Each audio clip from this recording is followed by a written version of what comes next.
have a few security alerts. I have some advice, some recommendations, some things that are happening in Uganda at the moment. So I hope you have some time to share. I'll try to be as brief as possible on each item because I have quite a few items. Give me just a second. I might have to turn off the car.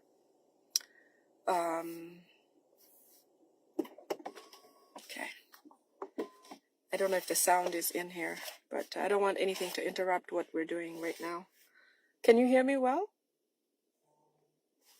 Everything go okay? All right. So, as you know, Museveni is still struggling to find His Excellency Kyagulanyi Ssentamu. Reports indicate that he has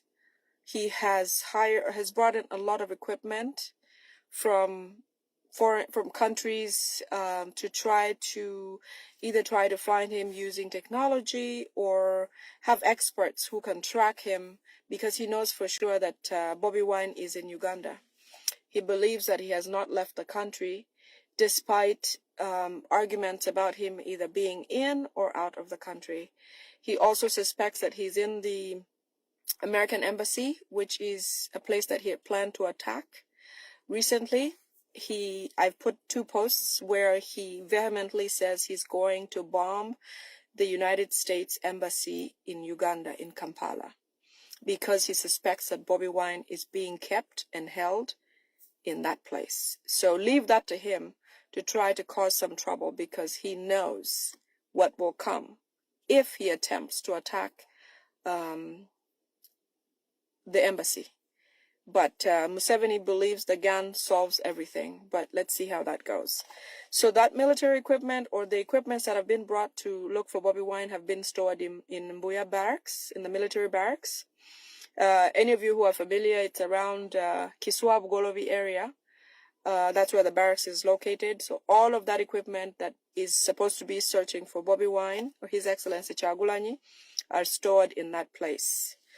The other thing is that because of what's going on with M23 in Congo and Rwanda, and Kagame denying that M23 is from Rwanda, now Kagame says it's from Uganda, Museveni feels like things are closing in on him. And so one of the things that he's trying to do, or he wants to do in the next few days or weeks, is to get rid of Jamil Mukulu. As you know, that Jamil Mukulu had been branded a rebel, and he's in the prisons he's in Luzira in Uganda. So people who are involved in this plan are Frank Baine, Byabashaija, and Museveni. They plan to kill Jamil Mukulu in prison, because they believe that if he's caught and he has to talk, he will have a lot to say that will incriminate Museveni and his regime. Museveni and Kagame right now are in the same boat. Everything that links Kagame, for example, the treaty that they made with Congo between Tshisekedi and Kagame in front of the President Trump of the United States, that has fallen through because Kagame lied and Kagame fooled. He thought he fooled the United States. And so it has been tracked down to the fact that M23 is indeed sponsored by Kagame. But recently, or Rwanda, due to investigations here and there, they've also figured out that Kagame is also linked to Museveni. So then Kagame went and spoke and said, you know what, I misspoke. M23 is actually a rebel group from Uganda. So in efforts to, take off the blame, Kagame is incriminating Museveni and has already incriminated Museveni. And so Museveni lives knowing that even if they attack Kagame, he knows that it's coming for him. He knows that somehow he has been implicated, and so it is just a matter of time before all of this gets on him. So they want to get rid of Jamil Mukulu. He was arrested in 2024 as a rebel group, remember, as part of, I believe, Congo or something like that. But he has been in custody in the prisons in Uganda for a while. So Jamil Mukulu, anybody who knows him, he's on target. He's supposed to be according to orders from Museveni, arrangements with Biabashaija and Frank Baine, they want to get rid of Jamir Mukulu while in prison in Luzira because they're afraid of him speaking. The other thing, this is funny, but it's true. So, you know how Museveni has been buying off a lot of political prisoners here and there? No, not political prisoners. Opposition like Noop and all those people to try to get them to work with him. Recently, we found out that in as much as he calls them and tries to buy them to get them on his side, you know how they promised them a lot of money, millions of dollars, of shillings, billions of shillings here and there. Museveni has figured out how to keep them on a leash, to continue doing what he has asked them to do, but he's not relinquishing that money to them. So apparently what he's doing with the opposition is when he calls them to, like the Nsibambis, when he calls them to go and meet with him and he promises them a lot of money, what Museveni then does is after the meeting and the agreements and they've signed MOUs and all these things, agreeing to work with him or work for him, Museveni then asks them how much they want and where they want to take it. And because this money is bulky, sometimes they can't just take it in cash to wherever they want to take it because sometimes Museveni has access to a lot of cash. So even if they do give him cash to take home, they're asked to be escorted by guards. So Museveni will give them some guards to take them home. And as they go, or when they go to the banks to go and keep that money, Museveni will send them with an escort who knows how much or which bank they're going to. So when they, let's say, well, what was this recent gentleman? So let's say somebody goes to Museveni to go get some cash and they've agreed, they've signed MOUs. He sends them with a guard with the money that he has given them to go and deposit in a bank. So every bank is code numbered or code named by the Museveni people. So they'll send him with the security to try to get that money to the bank. When they get to the bank, this code is communicated back to Museveni to say, this person has brought the money and has deposited it in this bank. So what he does is he communicates with those bank officials not to release those funds to them until he says so. So imagine you take cash to a bank, but you don't have access to actual liquid cash. Museveni has become a mafia among these people. They go in, they take their money, they take it to the bank, bank it in their accounts where they usually go and exchange cash or money however they wish. This money becomes held up in that place. And their salaries go in there. So, for example, the MPs who work with Museveni, who already have established banking services with a certain institution, when they go to withdraw that money, they can't withdraw anything. All the bankers will say, go back and talk to whoever has sent you, or your account is frozen. So, despite the fact that Museveni has already met with them, they've signed, and they're working for Museveni, they don't have access to those funds, plus their salaries are also increasingly frozen. So all of these MPs, Noop or opposition MPs who work for Museveni, they are working on empty because all the money is frozen and only Museveni can release those funds. So imagine, after all that they're doing, and they can't say no, and because they hope to get that money, they can't stop working for him. They can't say no. The other day, Walusimbi was ordered by Museveni to show up and change to NRM immediately. Without saying any arguments, he went and did it anyway because he has them on a leash now. They expect to get this money. The money is held up, and Museveni is going to hold this likely past swearing in, which means these people have to show up to swear in. By all means, they are going to come and stand beside Museveni, hoping to get the money, or by MOU, and they know what Museveni is capable of. So when you see our brothers and sisters in the opposition who have started working for Museveni, they're not having it easy. Their funds are frozen, personal funds, plus what Museveni promised them.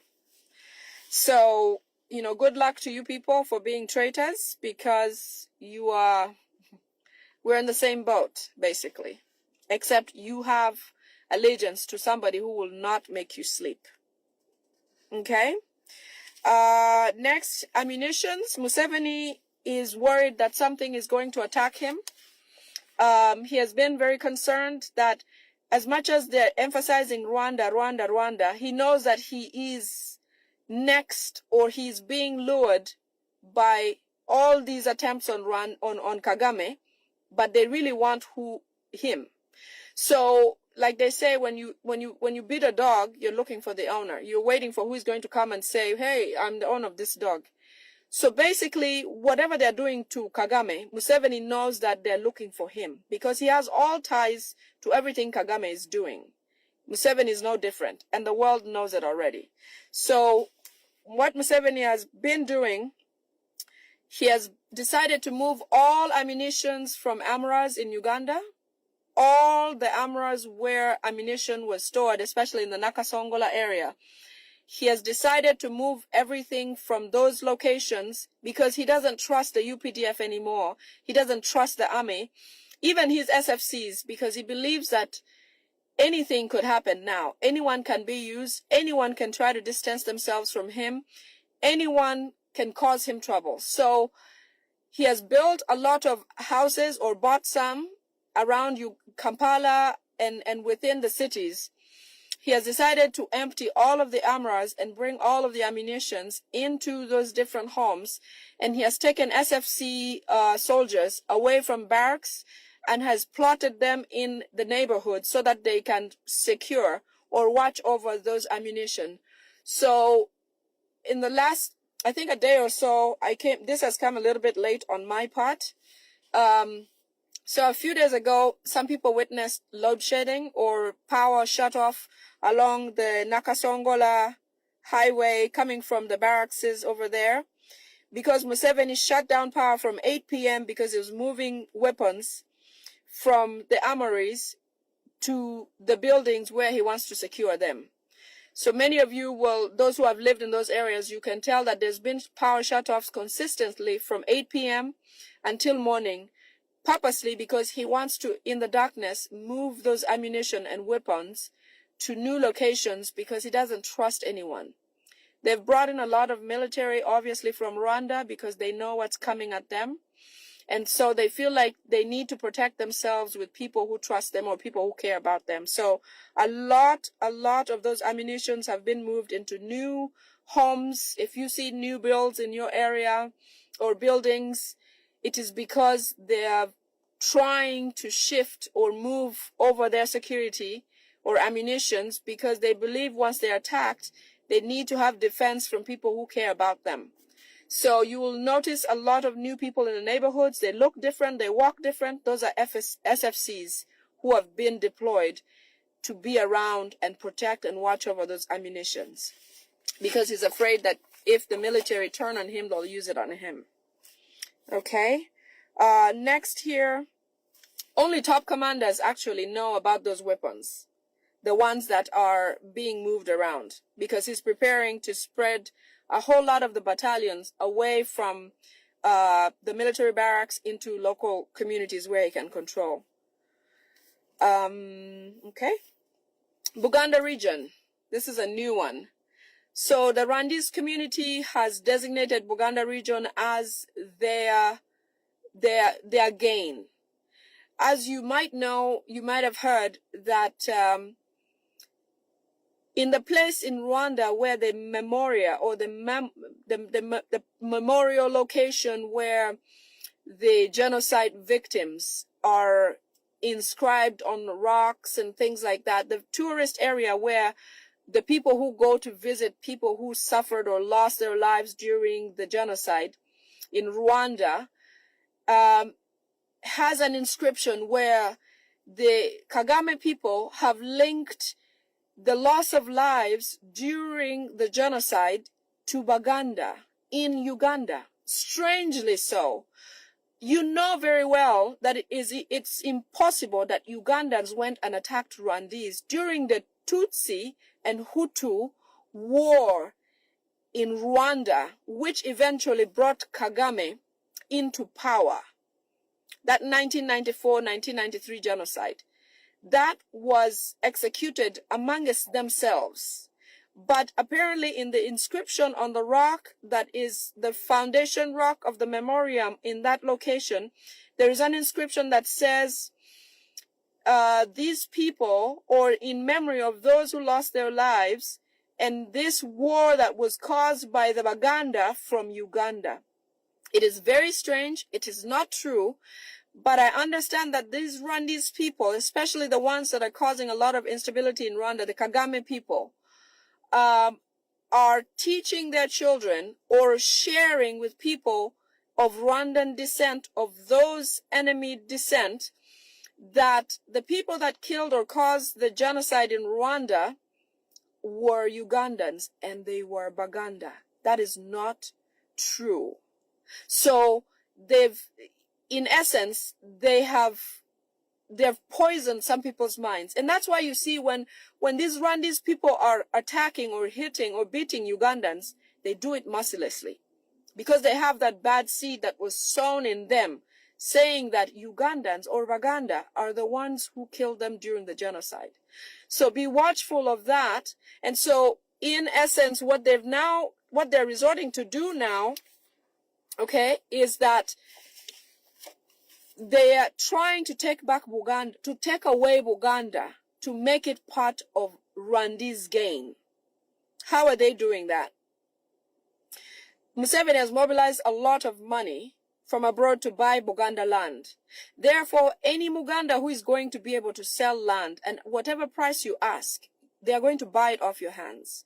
The reason why they're buying this land is so that they can take over Buganda region. So my advice, or the advice given to the Baganda community or people living in Buganda, I know that Buganda is richly and generously for everyone. All Ugandans are welcome in Buganda. I grew up in Buganda and I know what that means. You have welcomed everyone from every region. Anybody who has property in that region, please do not sell. Because the reason you're going to be selling is you are selling your soul and everyone who is in your lineage to these Rwandese people. They are coming to take over, not to just buy and settle like good neighbors, like other people have done. So be mindful, be watchful. Anybody who asks for any amount is going to be given that amount because the Rwandese want to take over that land. And anyone who refuses will be eliminated. Okay? So they have devoted and they are devout to apply this to try to take over Buganda by all means. Okay? So stand firm and don't sell your land because they're going to pay whatever price you ask, but don't sell your land. Change is coming and we will settle freely and happily in our land. Okay? Next is Muhoozi is bringing a new law in Kampala, in Uganda, where he says that people living in Kampala or businesses existing within Kampala, in the capital, in the city area, they're going to require that you build only flats or storied buildings, like 2, 3, 4-storied buildings only. And if you can't afford that, you should get out of the city. Okay? So this is another way they're going to manipulate people who can't afford, or people who are established. You know, you don't have to build according to what they want. You should build according to what you can afford. But they're going to try to get people out of the city if you can't build more than 2 floors. If not, they'll offer you money and pay you off to leave the land or property. And if you are not able to relinquish, they will try to eliminate you. This is also going to be linked to any buildings that are in or around the city limits, within roadsides or cities where a lot of businesses operate. They're going to require you to pay a special tax. And that is to their benefit. So basically, they're trying to impoverish people who are existing in business activity, doing well, excelling, or struggling somewhat, but have something to do in the city. Because they want to take Buganda, especially the capital, metropolitan Kampala area, to become a Rwandese gain. Like they said, the project is called Buganda is our gain. Buganda is our gain. So be watchful of that. Museveni invited all TikTokers and YouTubers. Yesterday you saw him. He met with them. Okay. He has given them money to build studios. And is also going to give them a license to operate. These YouTubers and TikTokers are going to be given instructions on what they'll be speaking about or areas of concentration, such as his swearing-in ceremony, which he wants to make really big. The speakership race, that's also something that these YouTubers, you saw the Kasukus at State House and a few others. Unfortunately, our youth still some of our youth still don't know who they are or what they are. You know, it is sad to watch that a foreigner who is not Ugandan is giving us a piece of Uganda. And the Kasukus don't realize that they can gain all these things on their own. So I listened to one of the young men who was in the audience and spoke to Museveni, who said that he had a degree in, is it mechanical engineering or something like that? But he has now become a YouTuber and he has to be bought by pennies here and there just to make him feel valid. You know, I wish we knew who we are so we could fight for what we have or what belongs to us rightfully. So Museveni is going to be using these people a lot to try to get, obviously, media attention away from His Excellency Kyagulanyi Ssentamu. That's his biggest idea. His biggest challenge has been diverting the media to talk about something else, or social media to talk about something else other than His Excellency Kyagulanyi Ssentamu. But all in vain, because in as much as these people can go and meet with Museveni and talk to him about whatever he wants of interest at that time, I think Ugandans are awake enough that they can't defy what their heart is telling them or wanting. Okay, so I have faith that even if they go and, you know, he's convincing them to do this, that, or the other, most of us, most Ugandans, most youth, oh, Katongole, yes, I think he said biomedical engineering. That was a really sad truth that I heard from this one of the gentlemen who went to visit Museveni with the Kasukus. You know, it is absurd, but sometimes we learn the hard way. So, you know, we'll see how far that goes. But in efforts, we're going to continue fighting to try to get our Uganda back from these people. Okay. So these TikTokers went and they were promised 5 billion shillings. Museveni promised to give them. But as I mentioned earlier, when Museveni gives these people this money, even if he promises, those funds do not get disbursed unless Museveni says so. Many of them are working for free. There are people who I know who were promised by Museveni to get a lot of money, and it's been years that they haven't gotten it. So no matter what they do, this is, you know, these are just promises, and it doesn't mean that it's going to change their lives. These people are also going to be given different projects. Like I said, they're going to be covering the speakership race, the swearing in of Museveni, and they're going to be demeaning NUP and all of its party activities. You know, as you know, Museveni's biggest job right now is to try to make Bobi Wine look less valuable before us, which is impossible, almost impossible to do, but he's trying. Good luck to him. Next, Museveni, Muhoozi, Damulida approached people who own bonds for vehicles around Uganda, Kampala area especially. Jinja also has some bonds. Those people were approached by the Museveni and the NRMs because he needed those vehicles to be used during the election period. Many of the bond owners agreed to give them the vehicles. However, they were supposed to pay those people and also eventually, after the campaigns ended, return those vehicles. Museveni now can't afford anything in Uganda. He can't afford to live because his government is very broke. So they haven't paid these people a dime. And they have also refused to return those vehicles. When they got those vehicles, if you remember some of the vehicles that were trailing His Excellency Kyagulanyi Ssentamu on the campaign trail, most of those vehicles had no number plates. And not because they didn't have any, it was because there were new vehicles that were still in the bond, not yet released to be used or sold as they should have. So they took those vehicles and used them and have refused to pay the fees that were due, that should have been paid.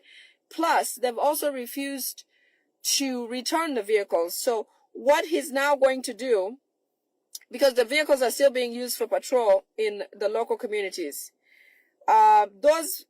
somebody shared a news piece where Minister Echweru, I think his name is Echweru, he talked about vehicles having to leave the city areas and move up to other districts and all of that. They're trying now to clear the streets of those vehicles. And so those owners of those vehicles are not going to get them back. Okay?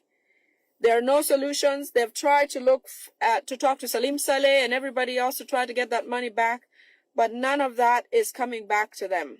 They also promised to give them tax holidays on those vehicles or new imports. But obviously, as a mafia government, nothing really, as you agree upon, does exist or happen with Museveni. The next thing I have is Nzeija Chiriowa Chiwanuka have been asked to draft some charges in the judiciary because Museveni wants to come back in the hearts of Ugandans. He wants them to draft some laws that look like the judiciary is favoring Ugandans so that they begin to like Museveni again. You're going to see a lot of that coming back because a lot of people have lost faith in the Museveni government and the judiciary especially. He wants the courts to seem legitimate again, and the courts are going to bring back super sugar coated new laws or proceedings or activities to look like they support people and not the government. But as you know, Chiriowa Chiwanuka, the Attorney General, works for Museveni.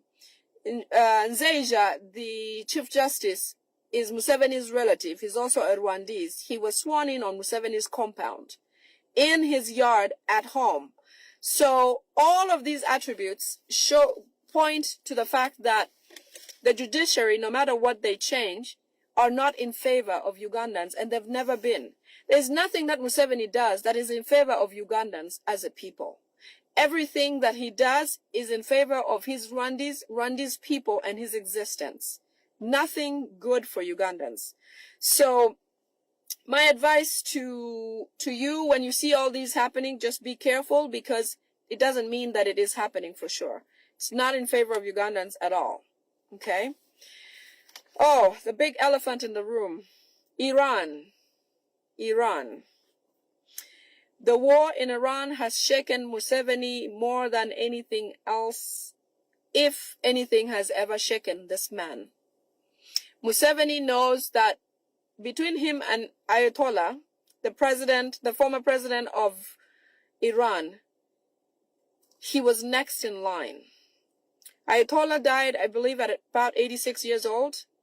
And Museveni claims he's 83 years old, although I believe he's older than that. But let's give him 83 or whatever he calls himself.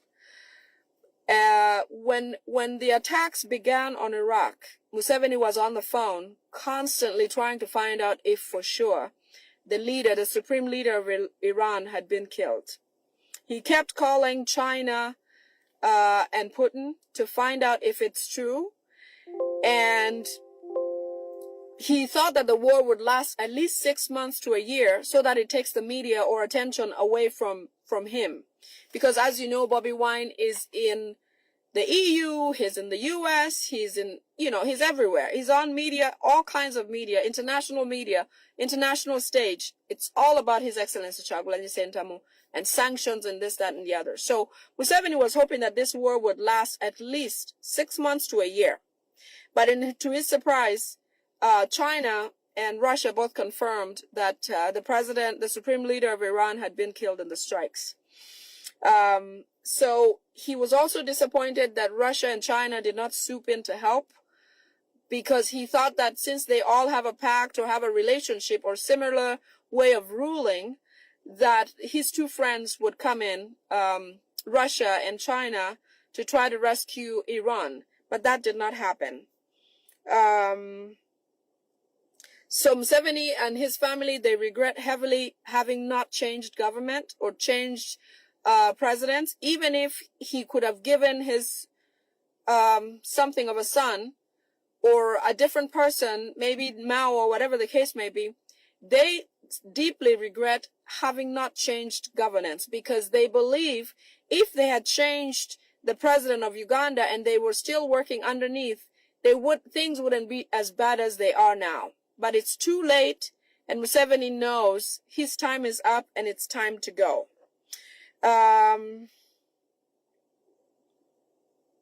He has also said that if ever, which he knows, he says that he's next after Ayatollah. He says that if the U.S. turns their ammunitions towards him, they could clear him and his family in about a minute. So he has called all the leaders, all of the Rwandese movements all over the world, all of them, and informed them that he's terrified and that things are not looking good in Uganda, and they need to start looking for solutions and other avenues, because he cannot foresee them surviving this one after Ayatollah was taken out this way. He does not sleep at night. In fact, he has his jet pilots. His jet pilots sleep in the jets these days, in the airplanes, because he knows anytime he's next. And as good as the U.S. was able to target the president of Iran, or the supreme leader of Iran, he's sure that he's constantly being surveilled by whoever is going to attack him next, which he actually believes he's next in line, which is true, because among the dictators and everything that's happening all over the world, it looks like it's time for a big shakeup, for things to change. So he's worried about that. Despite his doctors telling him to relax and not be tense and worried, he's definitely worried, and his health is getting worse. He has also debated relaxing the policies that harden Ugandans' lives. For example, the policies that he has enacted with the Damliras and the people of the ghetto, who are the ghetto groups that are being used by the Damliras to cause insecurity in Kampala. He has asked them to stand down and do less, to try to not keep Ugandans on constantly hating them or hating him. So he wants them to reduce on the pressure on Ugandans, hoping that things don't escalate or make things worse for him. Museveni hopes that he can still get back in the hearts of Ugandans like they used to love him. But I think those days are gone, honestly. I believe those days are gone. Next thing, Museveni plans on giving himself a really big award because he's looking for legitimacy. He wants to look right. So what he's planning to do is he wants to stage an awards ceremony somewhere outside of Uganda, in another country, where he will invite different country leaders or presidents to go to that country and watch him receive this award that he's going to give himself. Okay? So it's funny.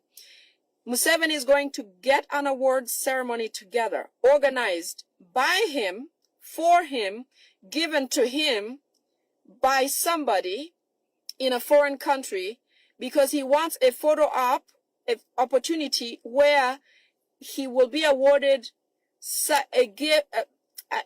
he'll be awarded something to show his military strength or contribution or peace management in the region. Okay?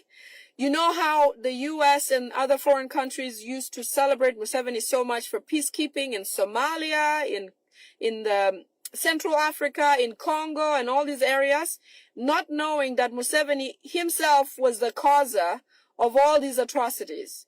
So now it's time for him to continue his fake legitimacy. This time he's going to send invitations to different presidents or different leaders of different countries to come to a certain country in Africa. I'm not saying East. It could be anywhere. He's going to invite people to this function, presidents, so that they come and witness him giving himself. Somebody will give him the award, but it's to him giving himself an award for being a peacekeeper in the region. Crazy, but true. Only because he wants other presidents to recognize him as the president of Uganda or the president-elect of Uganda. You must remember that many, many different dignitaries and presidents are distancing themselves from Museveni because of fear of being associated by what Museveni is being called now, which is the truth: a dictator, a human rights violator, and all those things. So he's afraid of that, and so he wants to award himself something like that and have the media shifted from His Excellency Kyagulanyi Ssentamu to Museveni of Uganda. Okay? Crazy, but okay. He wants a photo with different presidents and dignitaries of other countries so that he looks right, like he is being supported. Okay? Muhoozi is, as you might know, his reputation in his family is not that great, obviously because of the tweets and how he has behaved recently. Not recently, always. So none of them is willing to recognize or try to attempt to get him to be president as they had planned originally. So they're trying to front Natasha. I don't know if anybody might have seen a post that came out yesterday where there's a picture of Natasha on a poster which says that a woman president for the first time in Uganda, something like that. It is because they're trying to front Natasha now instead, because Muhoozi has muddied the waters, especially internationally, with his tweets and his communications and his accepting or admitting to certain crimes, like saying statements like, we've only killed 22 of the opposition people. We would like to do more, and statements like that, and wanting to behead Bobi Wine. Things like that become an admission of crime or guilt in the international community, especially when he's trying to fit into his father's shoes. So we won't be seeing Muhoozi for a while, also because I will come back later. I have something else to talk about that, but he's out of the public eye because of something personal that I will be talking about in a few minutes here. Continuing with the Iran war, or the recent happenings in Iran, Museveni has called presidents of Sudan, Rwanda, Kenya, and Tanzania to talk with them about oil prices. So because Iran is at war, Iran has a lot of oil, or is connected with different countries with regards to oil. I won't speak into details about that because I can't really say the particular countries right now. But general knowledge is that the Middle East has tons of oil. And so usually when they have instability, oil prices are affected somewhat in different locations where they do send that oil. So Museveni, because he's so broke, the government really has no money, because Museveni depended on foreign income or foreign aid a lot. Since the time President Trump cut aid to Uganda, the LGBT aid and US aid and all the other aids that were coming to Uganda, plus all the concocted reasons Museveni was getting aid or getting loans from places or banks like the IMF, International Monetary Fund, or the World Bank. But with a bad name now, he can't get those monies. So Museveni is broke. He doesn't know, he has no idea how he's going to run the government. Mind you, they're stashing away money for their future because they know that their future may not be in Uganda. So he has called the presidents of Sudan, Rwanda, Kenya, Tanzania. The reason why Sudan is called is because Museveni literally runs the government of Sudan. Okay? Salva Kiir is there not because he's a good president or can manage the affairs of Sudan. Museveni does control Sudan. I learned something today, that there is a tunnel that has been dug at Karuma Falls, goes through Karuma area all the way to Sudan. And that tunnel is to bring in Sudan oil imports and things that he doesn't want to bring on the road into Uganda. So this goes to show you why the president of Sudan is still there and stands there, and Ugandan military guard Sudan and the activities and affairs of Sudan. I understand the entourage of the president or the bodyguards of President Salva Kiir. Some of them are Ugandan and Rwandese, obviously because of the benefits like these. So that tunnel is from Karuma or Uganda all the way to Sudan, and that's how they get the oil from Sudan into Uganda. So we have lots of oil reserves. There's lots of oil in Uganda. Amoro has a lot of oil. Bunyoro has tons of oil. Apa has a lot of oil. So the efforts to try to cause oil prices to rise, which is the agreement that Museveni has made with the Sudanese, Rwandese, Kenyan, Tanzanian presidents, is that they all increase oil prices at once with a claim that the war in Iran is causing that price hike. But it doesn't make sense because Uganda does not get oil from Iran. Okay? We have enough oil in the region that we don't need oil from Iran, that even if there are interruptions in Iran, it should not affect Uganda as a country or the East African region because there's enough oil in those regions. If anything, we have reserves enough. But Museveni wants to raise prices, so you will see oil prices go up or spike up in Uganda within the next few days. Something came up in the media last night about oil prices. Something about the government is going to try to keep oil prices down. However, there's a war in Iran that may cause oil prices to go up. The reason why he says things like that is because he wants your mind to start getting used to a possibility that oil prices will go up.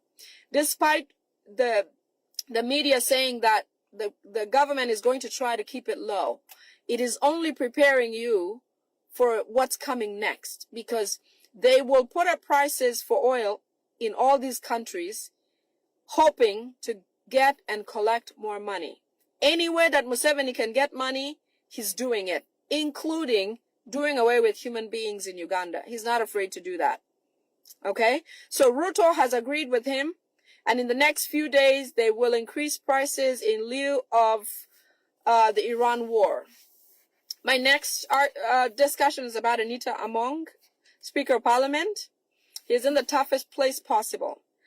It is confirmed by the sources that are very close to the regime, Museveni's regime, that Anita Among was poisoned. It may take a while, but many of you noticed how Kadaga just all of a sudden started getting the way she, the way her body just dwindled somewhat. It is the type of thing that is the new warfare by Museveni's regime. They are no longer going to shoot people anyhow. They're just going to do things like this. Poisoning people is going to be the biggest weapon they will use. Okay? So it was confirmed that she did fall prey of that and will definitely lose the speakership of Uganda. Museveni wants her either assassinated or in an accident that will be set up if the poison doesn't take effect right away. Museveni feels like Anita no longer helps him or helps his government. Anita is also, her hands are quite dirty because of the sanctions that have happened in the Western world. Plus, Museveni wants somebody to be punished this time. He's trying to look legitimate. He wants the courts to look legitimate. So in the efforts of cleaning up and trying to look legitimate, he's going to nail some of these big people in government by arrests, accusations, and also incriminations, because people like Anita Among already have a history. And there's no person who works for Museveni without him having a file of something wrong that they've done.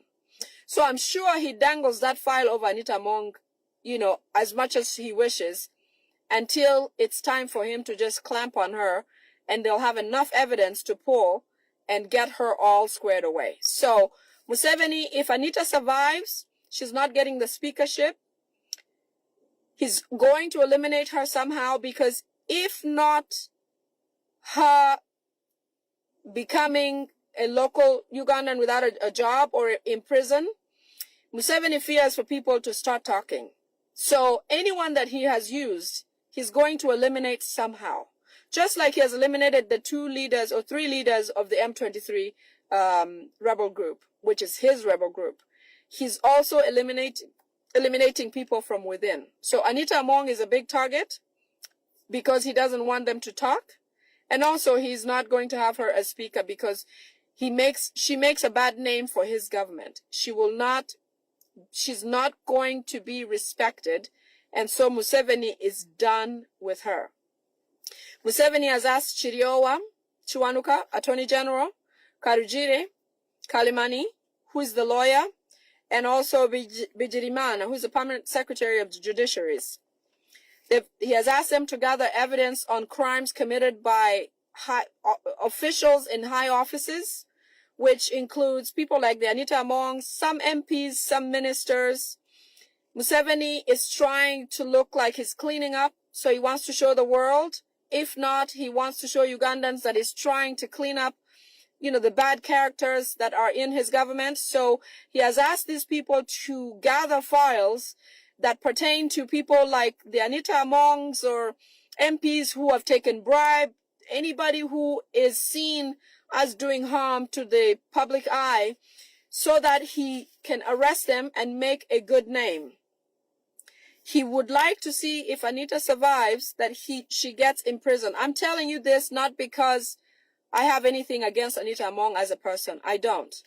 I'm just telling you what the regime is planning for her. So maybe you let her know or whatever. She may despise what we're saying, but so far, everything that has been said has truly happened. So I believe that this is what they're going to do and this is what they're trying to do.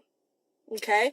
Among's file has already been compiled because, as you know, she has been in the media a lot about giving bribes in parliament, the Mpuga incident where that money went in the commissions, the reason why she got sanctioned. She already has a lot of files, but they're still going to work on several other different MPs and ministers and try to phase them out as Museveni works on legitimacy and looking proper amongst Ugandans, hopefully to renew his good name, if he does have any. Okay. The next thing, the Iran war, next again. Museveni has begged Putin and Xi Jinping of China to spy on the U.S. and try to figure out what their next mission is and who is next in line. He knows that he's next, but he wants to be alerted as soon as it is made mention of. So he's asked the Russian president and the president of China to keep their spy networks open, to keep looking, keep an eye out, and let him know as soon as it's declared that he's likely next in target.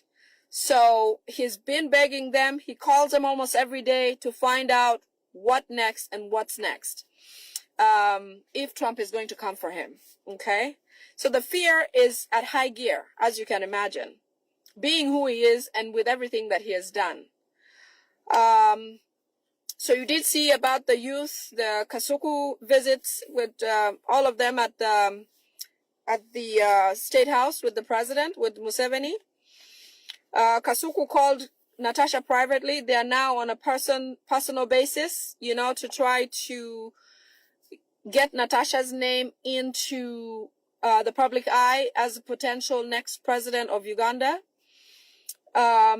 I understand while they were there, Lil Pazo was very derogatory about their involvement and his dealings with the Kasukus and people whom Museveni sends to go and lead or take on these tasks on behalf of the rest. So Kasuku called Natasha and apologized. The reason for the meeting, obviously, was to promote Natasha, as I mentioned earlier, because Muhoozi is now a failure.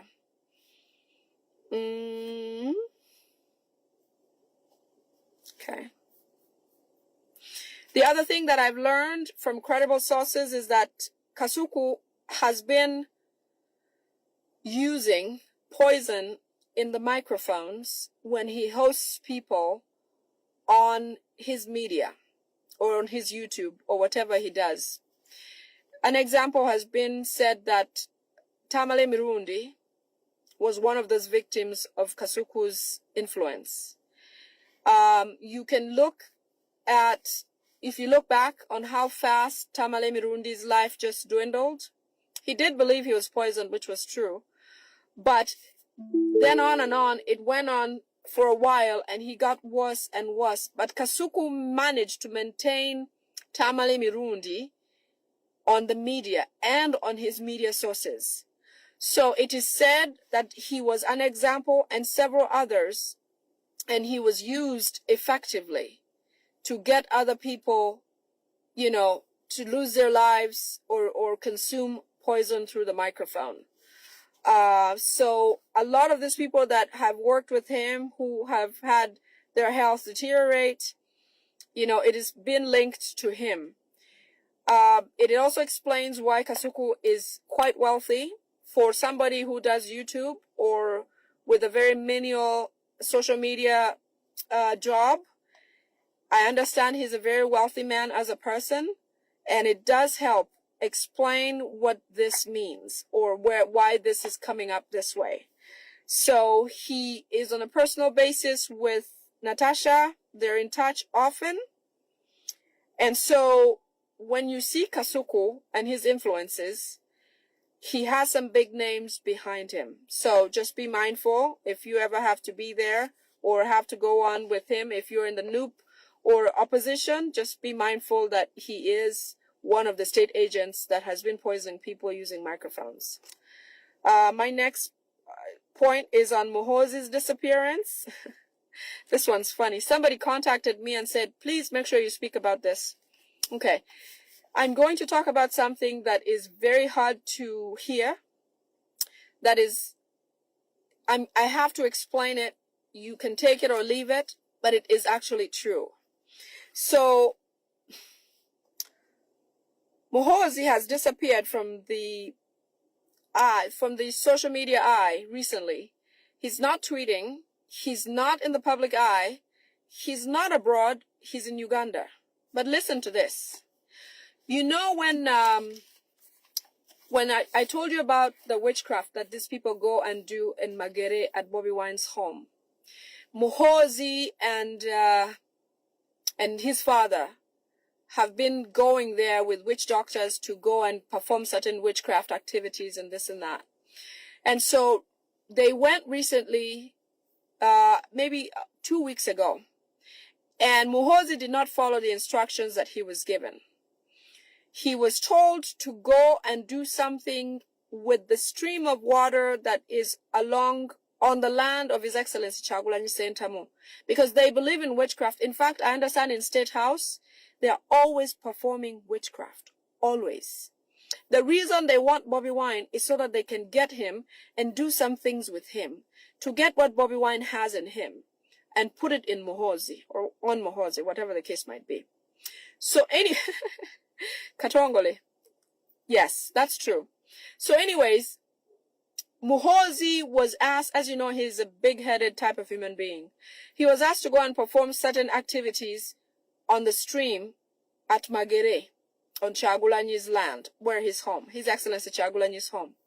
What Muhoozi did, going to pee on the stream was not part of the instructions, okay? This is very strange. So Muhoozi goes there and urinates in the stream, okay?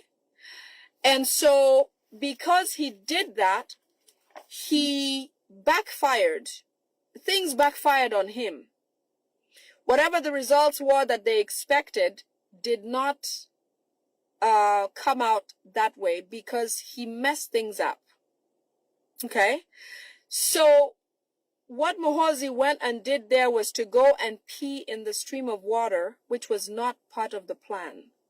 What then happened was, apparently on that stream, you know, Buganda has a lot of, I want to say, a lot of powers, okay? Spiritual and, you know, a lot of respect to guardian angels, a lot of respect to cultural traditions and things like that. So there are places where certain spirits are believed to exist, okay? So in Buganda, in this area, there is a spirit that exists on that water that is called I'll get the name, in the river. Okay, so since that time that Muhoozi did that, he has constant pain around his groin area, his pelvic area. I understand he has swelled up, to the extent that he cannot walk normally. It's like a prostate that is overreactive. And I'm talking big, okay? So, and he has constant pain, and he feels like he's being punched in that area constantly. And anytime he tries to sleep, somebody, a woman, comes to his face and says, "What did you do? What did you do? Why did you pee in the stream? What do you want from my child? What do you want from my son? What has he done to you?" According to Muhoozi, he tried to hide it. He thought it was something that will go away in a couple of days. But because it is too painful, too embarrassing, too difficult for him to handle on his own, he went and spoke about it to his father. So Muhoozi is under severe pain because of this constant punching pain and the enlargement of his areas and the embarrassment of being seen in public in that condition. So it is believed that the spirits of that area of Buganda they're going to deal with him. You know what I mean? Okay? So that was hard to explain, but okay. So they are trying to do all kinds of witchcraft to try to reverse that. Now, the witch doctor who they're seeing has said the only person who can get Muhoozi out of this is His Excellency Kyagulanyi Ssentamu. It is no wonder Museveni has gone high and low to bring every possible equipment to try to search for His Excellency Kyagulanyi Ssentamu in Uganda. Because this guy, Muhoozi, may not survive what he's going through. Okay? In any way these guys go around it, Uganda is for Ugandans, and it's time. In any way they go about this, and they're feeling it. It is either peaceful that Museveni hands over power, he can ask Byabakama to come and say, you know what, I was joking. The actual results are this, that, and the other.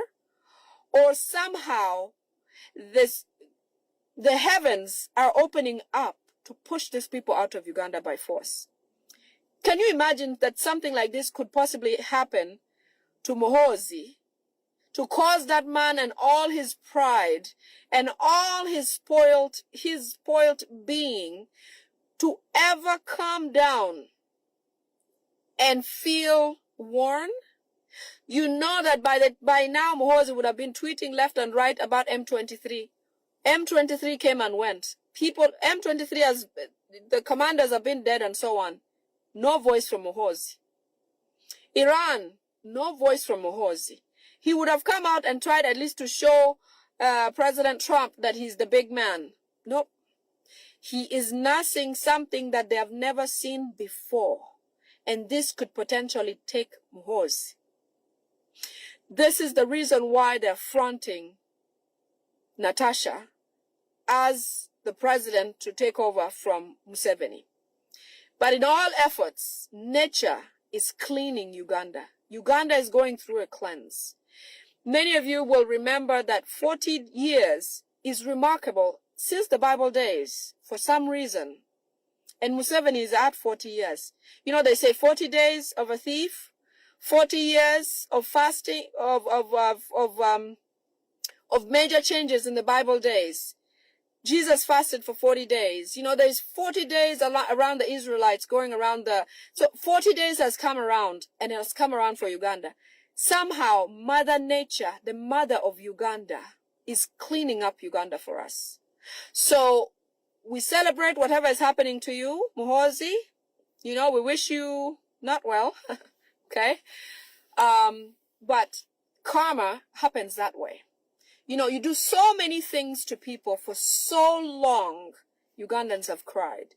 For so long, many Ugandans have been killed. Many beaten by Muhoozi personally. Many, killed, raped. Many ordered by Muhoozi to be taken away, to disappear. He has done everything possible. But this one thing, they say may not, usually they advise, women especially, or people who are fighting men, that their main focus should be to try to get to their gearbox or whatever that might be.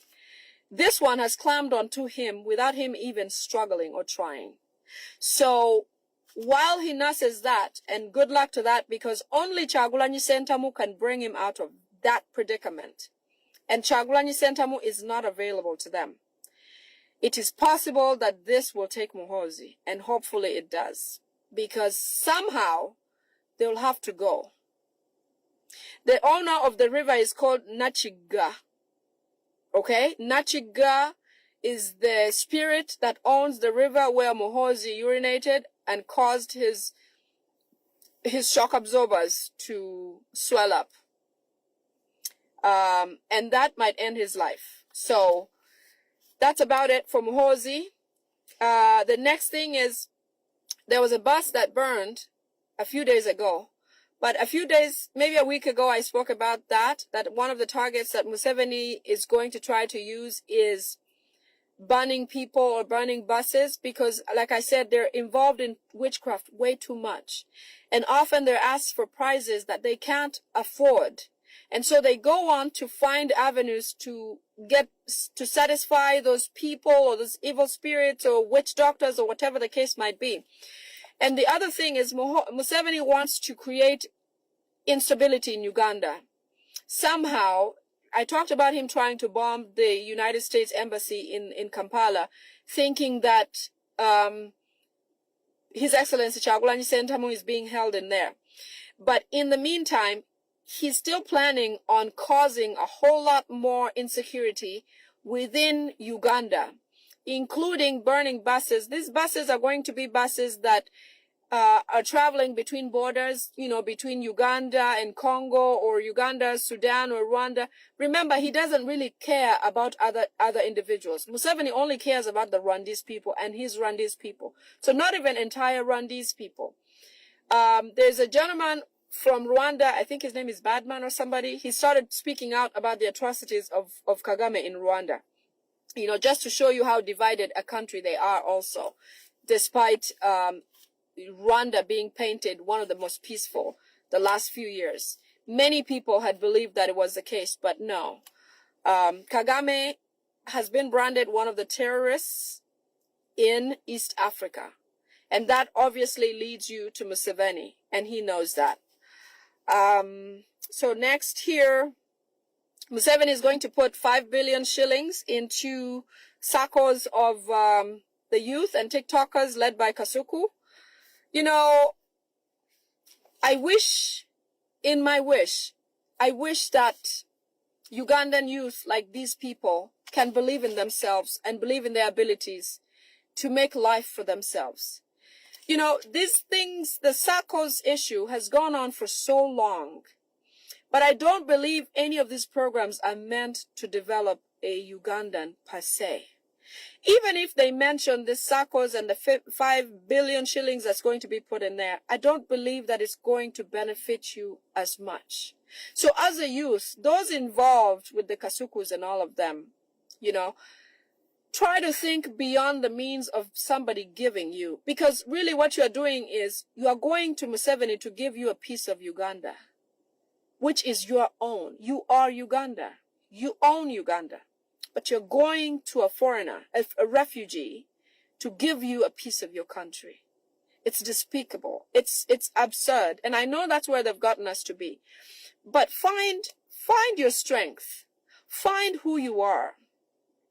They say, in your powers, you will find your graces.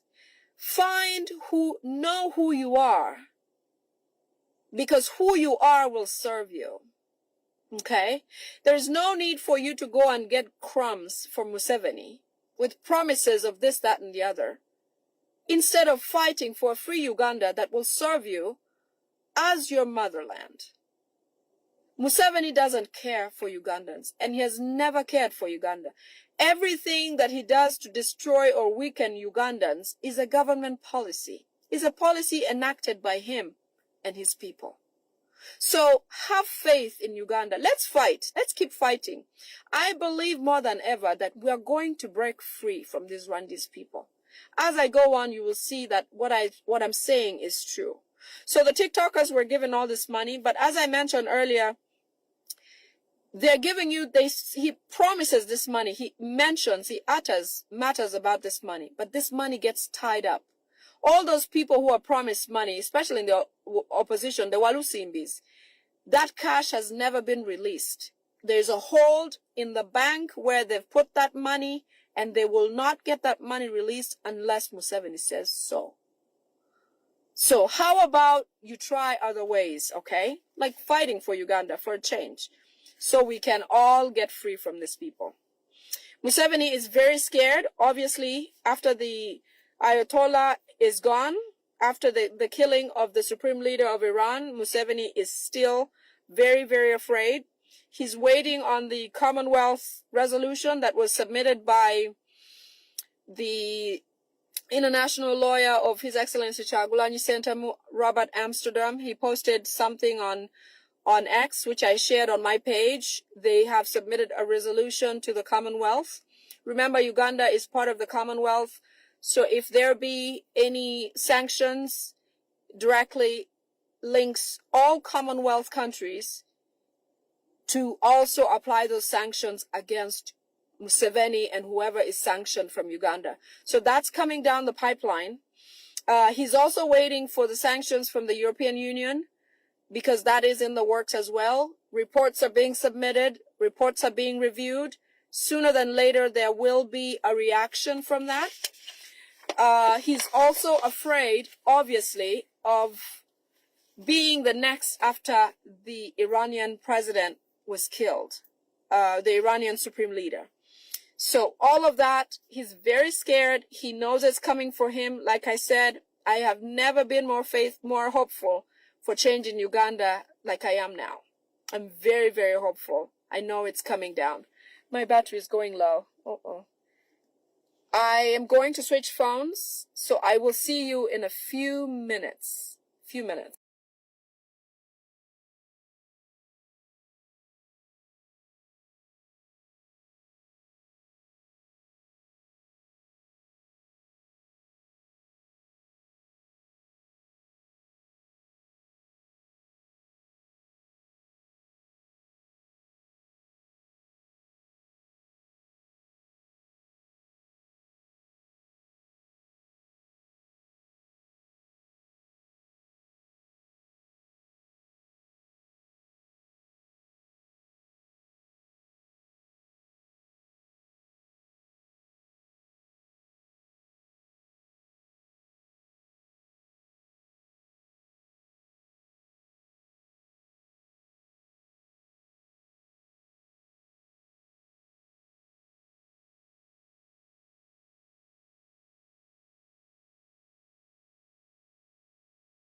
Sorry about that. Sorry, I lost you. Welcome. Sorry, I lost you there. My battery went low. Okay, so the next on my things to speak about is mobile money. Museveni plans to ban mobile money for about 3 months. It has been brought to his attention that mobile money actually has more money stored than there is money in the treasury in Uganda. So he's going to come up with a plan around his swearing in time to try to lock up mobile money and claim that there's network issues and all this kinds of stuff, just so that he can use up all the money or take out all the money that anyone has in their mobile money accounts. This is obviously targeting the diaspora. I understand a lot of people store money on a mobile money account in Uganda and disperse them as they need or as they wish. And so be careful, those who have money in their mobile money accounts, because it is going to be frozen and taken away by Museveni. They are fearful of funding demonstrations during his swearing-in ceremony. And he feels like, with a lot of money in the hands of the wrong people or people that he doesn't trust or like, they can easily overpower him and take over his government. So mobile money will be closed, or they're planning to close mobile money transactions for a few months as they try to get back on their feet somehow. So if you do have money stored in your mobile money account, it's time to move things around. The next thing is they're planning a lot of reshuffles, abrupt reshuffles. They were supposed to happen this week, but obviously the war in Iran has caused a lot of destabilization. Museveni is super shaken. He really can't focus on matters that he wants to accomplish in Uganda just yet, because he's scared and worried about attacks on himself personally. So he's planning on making a few reshuffles in the government, security organs, and in the army this week. So maybe the coming week he's going to do those reshuffles. But Iran has paralyzed all of his activities and plans so far. So we'll wait and see when that happens. Museveni has warned UCC boss Nyombi Tembo. He has ordered him to shut down any media house that is going to publicize or publish a lot or consistently publish. Hello, Rookie. Any media house that's going to constantly publish what is happening in Iran is going to be shut down, as ordered by Museveni to Nyombi Tembo, because he doesn't want Ugandans to know and follow what's happening in Iran. He wants Ugandans to stay calm and stay uninformed of matters going on in Iran. But obviously he doesn't understand that we have social media at the tip of our fingers these days, that we can always get information and follow more than he can imagine.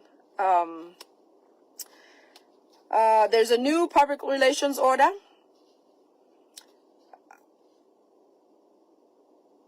which has to do with anti-corruption.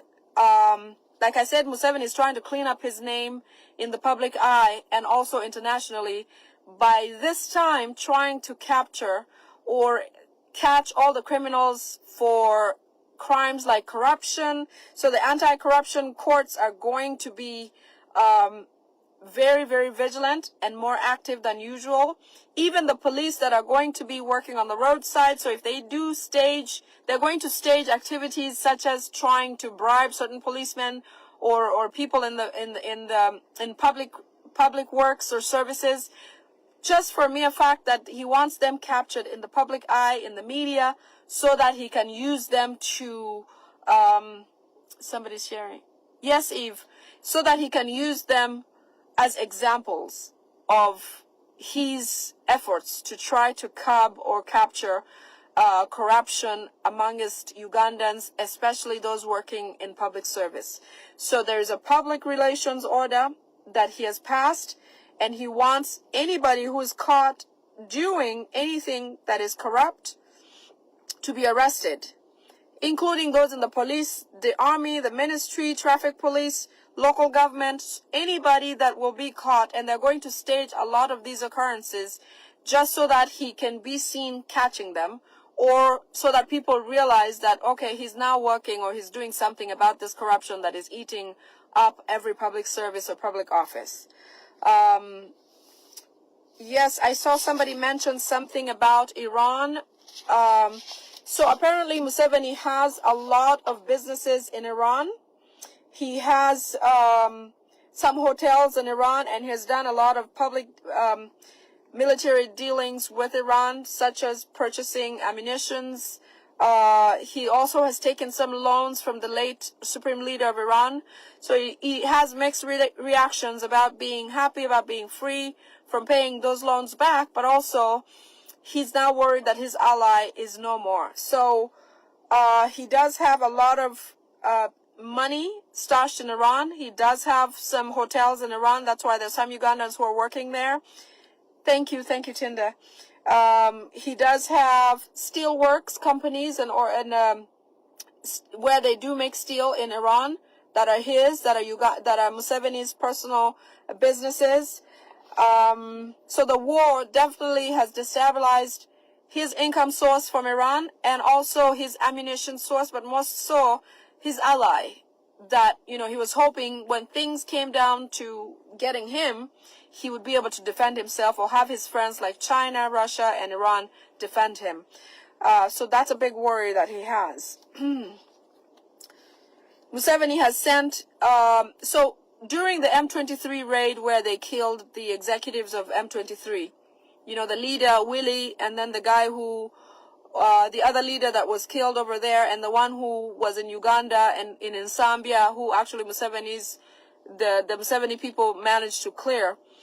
The rest of the M23 that was still in that region melted amongst the people. They took off uniforms and melted into the Rwandese community in Congo. So they're still actively there, but now looking different. They're not showing up as M23 anymore. They're showing up as regular indigenous people in the area. They took their uniforms, they buried them and ran away and fitted in the community. So they're still actively there, but they're not as active as they used to be. Okay, so Museveni is still using them as weapons to try to accomplish his deals or his dealings in that region. He has given them poisonous weapons with toxins that he got from Russia, and he has given it to them because some of them now are posing as UPDF people. Many of the M23 that were blended into the communities are wearing UPDF uniforms. And they are deployed along the Uganda-Congo borders just so that they can protect and try to defend Museveni if something does happen. So be careful, those who are living in those areas. When you see strange UPDF people in UPDF uniform, they may not actually be on our side or on your side as Ugandans.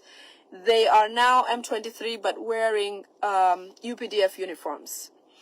Kagame, the president of Rwanda, is not living in his country. As you people know, there's a lot of heat on Kagame from the Western world, especially after he broke the treaty that he signed, the deal that he signed with President Trump at the White House with Tshisekedi. Kagame lied to the U.S. that the Secretary of State, or State Department, that the M23 were not, that he did not know the M23 and they were not from Rwanda. But obviously, investigations and so many other activities were able to point M23 to Kagame directly and to Rwanda as a country. So Kagame does not sleep in Rwanda anymore. He has been living in Uganda. He sleeps in Buziga or at Salim Saleh's home. Kagame, the president of Rwanda, does not sleep or live in Rwanda anymore. He does stay in Buziga or Salim Saleh's home in Uganda because of all the facts that have been uncovered about his relationships with M23. He believes he's a target. And it makes Museveni even more scared because Museveni says if they're looking for Kagame, it really does mean that they're looking for him. Because of their ties, Museveni taught Kagame everything he knows. Museveni runs the government of Rwanda, basically, with the help of Kagame in that position. So Kagame has run because of the activities going on in Rwanda. It may be a good time for those that were opposition in Rwanda to see how they can take up space, because this man is fearing for his life. He's run away. He's staying in Uganda. It just might be time to change things around. All these countries will have to change government or leadership all at once. Suluhu, Kagame, which actually the report that was submitted by Robert Amsterdam to the Commonwealth includes the report from Tanzania, the elections, what happened, how many people were killed, the human rights violations, all of that. So all these three countries are feeling the heat, you know, and so it's a matter of time that either they'll pack and go, which obviously where they can go is becoming a problem, because when sanctions come down, they come down to treaties and alliances of different countries, like the Commonwealth countries. They can no longer accept people who have been sanctioned by their allegiances. You know, they can't. Like, let's say if Museveni has to run, and he's looking to run to Angola, and Angola is a Commonwealth country, Angola cannot take him. If he's trying to go to Tanzania, and they basically just have to hand him over once they see him, you know. So the world is closing in, and they're feeling it, and they know it, and they're worried about it. And that's why Kagame sleeps in Buziga or Salim Saleh's home in Uganda. Okay. So as I mentioned, Ayatollah's death is bittersweet for Museveni. He fears that he's next. Obviously, that's something that we all know. It's in our minds. He knows it. He knows it. So what he wants to do is to disappear and go to Tanzania, and it's so that his family can say that he's in hospital or he's sick or whatever the case might be. And then later on, he wants his family to say that he's dead. Okay, so that he phases out of Ugandans' mind to say, oh, he was sick. It's only natural that he's likely dead. But that's what he wants his storyline to look like.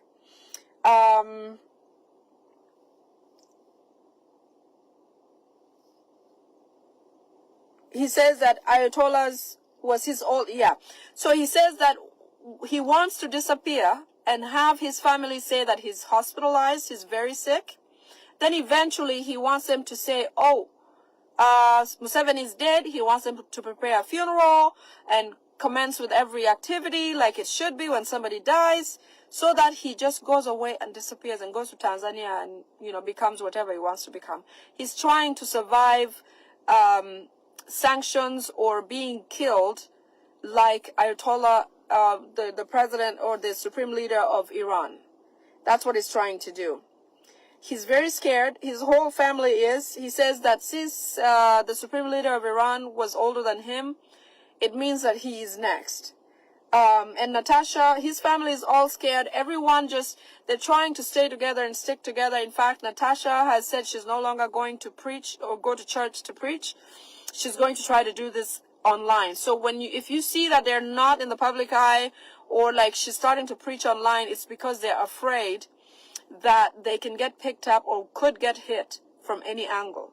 As you know, when these things come down, there is no warning. Although he thinks he has requested Russia and China to be able to tell him when it's 5 minutes to, or whatever the case may be, that he's next. Nobody really knows when these things happen. So things are tough, and they agree. They are blaming themselves for not having changed or given away power to somebody else, even if they would have worked from underground. The supreme leader of Iran was Museveni's supporter. He also supports Kagame. He also supported M23. He also supported Suluhu. But now they have none. They have no support from this country, and that country is struggling by itself. So that means they're all on their own. He's only two friends that are still here that can help him, potentially are Russia and China. Abductions continue in Uganda. Seriously. There's information that Shamim's sister, I got this yesterday. You know how many people disappeared. Some people, we still don't know who picked them up or where they went, or have never been seen. Around the time of the elections, around January the 15th, before that, after that, during the elections, many people were abducted. Many of them disappeared. Till today, there are people who are afraid to report about losing their loved one, but also have lost people and have been expecting them to come back, and they're not able to come back. An example is Shamim Malende, Honorable Shamim Malende's sister. I understand there is a huge safe house at Katabi.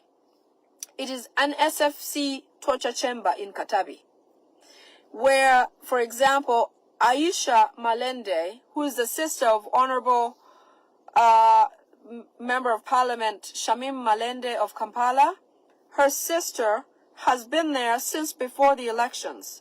She was abducted on suspicion of supporting or funding NUP. Until today, and several other people are in this huge torture chamber. So if you're looking for your loved one, the police does not have documentation. LCs or anybody local will not have documentation.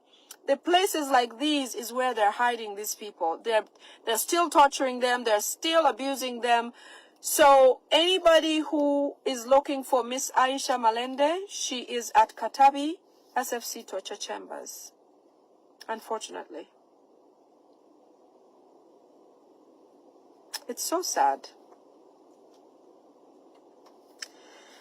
So another place where a lot of our people are who were taken, disappeared, killed, tortured, and dumped is a place on the express highway in Entebbe. It's a swampy area. I don't think I have a photo here. I'm going to add the picture in my on my Facebook page. But there's a place on Entebbe Highway around the express highway. There's a swamp around Mpala. If anybody's familiar with that area, many Ugandans who were killed whenever have been dumped there. They're unaccounted for. So people who are looking for their people, it's likely that they're in that place. I don't know how we will ever recover person to person who is where. I don't know. I don't know if DNA can do it. But we have a lot of work to do. A lot of work to do. Can you imagine how many people have been dumped in this place?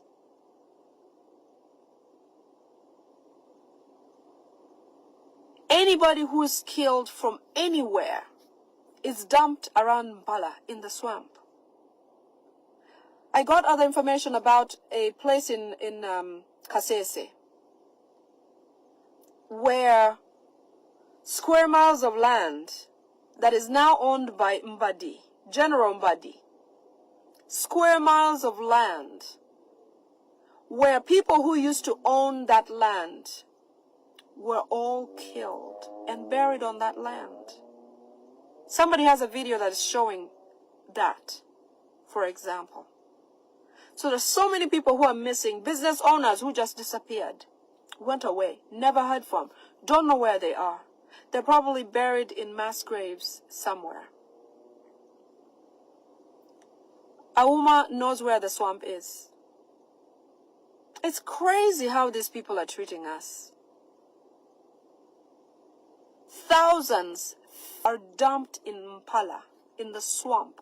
It is a huge swamp. The things these people have done, the things they've done, my goodness. In Kasese, on that land that's owned by Mbadi, General Mbadi, thousands of people buried in mass graves. Thousands. When they ask you for the land to sell and you say no, they kill you and bury you on that land. See, Auma knows where that land is, the swamp is. Thank you. I'm going to figure out a way somebody can get me a video of that location. But even then, how do we figure out who is there? How? It's really sad. Really, really sad. But they'll get what they deserve. I don't believe that the Muhoozi and Museveni people will go scotch-free. I have consolation that God is going to punish them. The reason why Museveni has lived up to his old age and is now witnessing possibly an entire lineage of his wiped out this planet is not a coincidence. I truly believe that that's what should come to him. In fact, I don't wish Museveni dead just yet. I would like for him to witness everybody gone first. All of his people gone first. And then him last. Because truly, so many mothers have not had their children come back. So many opposition in the prisons. Today they bring them to court. The judge doesn't show up. They are given another date. People like Eddie Mutwe. He has been back and forth at least 15 times to court. The justice system that never works. At least 15 times Eddie Mutwe is brought to court and back, to court and back, to court and back. There's no judgment. Okay? In the meantime, they're being punished. You know, they're being held for a crime they never committed. You know, some people are beaten to death. At some point, something's got to give. Truly, what Muhoozi has now, we hope will take him. Museveni might just bury all of his people, just like several people, like the mother of Senteza, like the children of Bobi Wine's driver, the one who was shot in Arua, like several other people who have lost their lives and lost just in the names of Museveni trying to maintain power. Truly, he's going to get what he deserves. And each and every one of you who works with him, all of you that work with Museveni, you are each going to serve what and get what you deserve on your own. People like Eweru, being Ugandan and all, it's absurd. But you will each get what you deserve. Each one of you. Next, Museveni has a lot of money in Kenya. And because of what is happening now, he's afraid that he could lose all of it. With the sanctions coming in and raining in, it means freezing assets. So he's scared that if they know that these assets are his, because some of the banks in Kenya have foreign companies. They are foreign banks or work with foreign banks.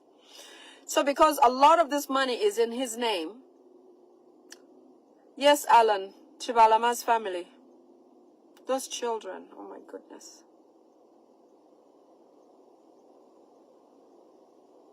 It's too sad.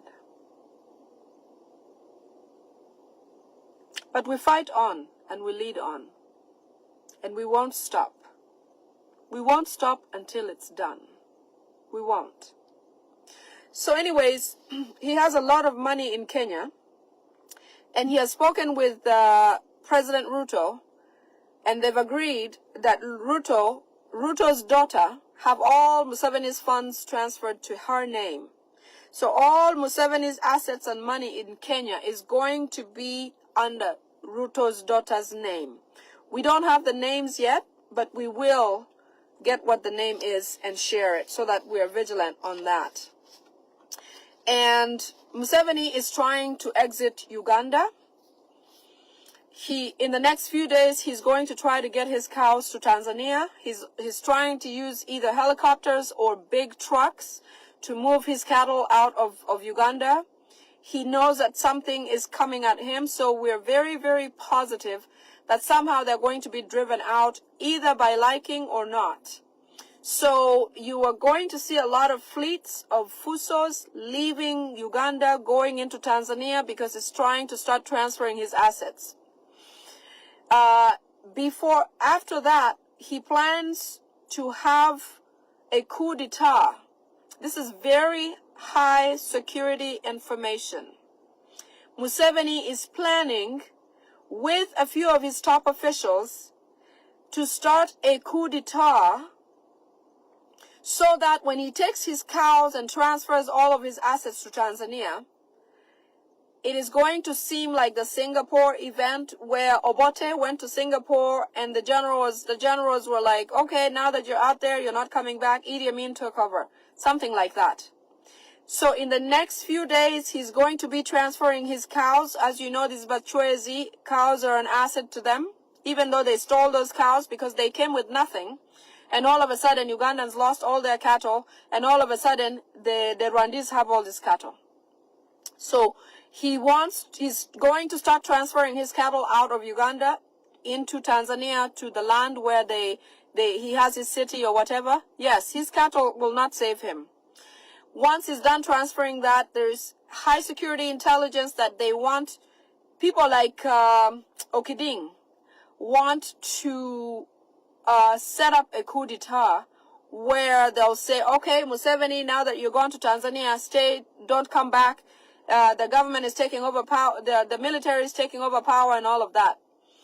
Well, something they should know is that we have an elected president in Uganda. And even if the military try to do whatever they want to do, the elected president of Uganda is His Excellency Kyagulanyi Ssentamu. So whether the military try this coup d'etat or whatever the case might be, our president, who is the rightful president of Uganda, is His Excellency Kyagulanyi Ssentamu. Okay?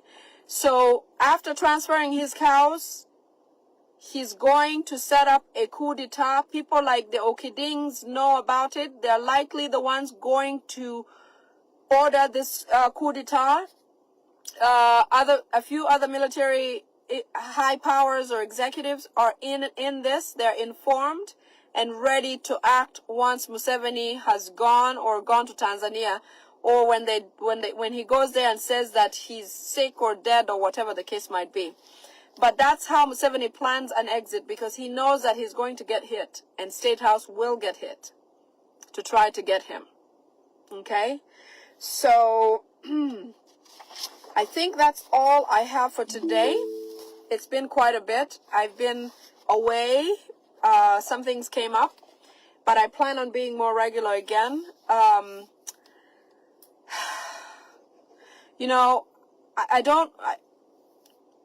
Everything that is said is not to scare anyone. Okay? If anything, it's supposed to give us hope. Everything that is planning, everything that is doing is to give us hope. As you know, Byabakama was denied a visa. He was trying to get a U.S. visa to try to exit the country before sanctions clamp. Somehow, with a system cleanse that is going on, people are going to start talking. People are going to get caught. The ones who are supposed to leave are going to leave, and the ones who are going to stay, who are supposed to stay, will stay. Our president is still working very hard. He's safe. He's doing whatever he can. And with all our support, let's stay strong. It is unfortunate that some of our members of parliament, Nuke members of parliament, have been hoodwinked by Museveni and his people. But I'm hopeful that whoever stays firm or stands firm will be awarded for his character with time. All those who are working for Museveni at this point, you can see from people like Anita Among, she did everything that Museveni wanted, including incriminating herself. It has come a time where Museveni doesn't want her anymore. And what's the resolution? To get her gone, or killed, or disappeared, or poisoned. All of these options are good for anyone who is working for Museveni. They dictate your expiration.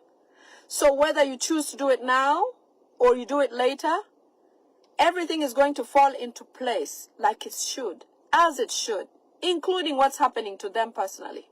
What Muhoozi is going through right now, is happening as it should. You know, they say karma comes to everyone, and they're no exception. Inasmuch as they seemed and looked mighty, Museveni is the most fearful human being in Uganda as we speak. He's the most worried about what is coming to him, and he knows exactly what it looks like. After seeing Iran's collapse of the supreme leader, he has never been more fearful, and that should give us hope. In Uganda, we have never been this close. I want us all to stay faithful, stay strong, stay empowered, because it's coming. And we're going to do this. Uganda is finally going to change, have a change of government, give us peace, and serve Ugandans. Mother Uganda is going to serve Ugandans. We have a lot of wealth in Uganda. We have a lot of wealth. An example of wealth is that we have in the Bunyoro area. Lots of oil in Bunyoro, lots of gold in Congo, in Karamoja.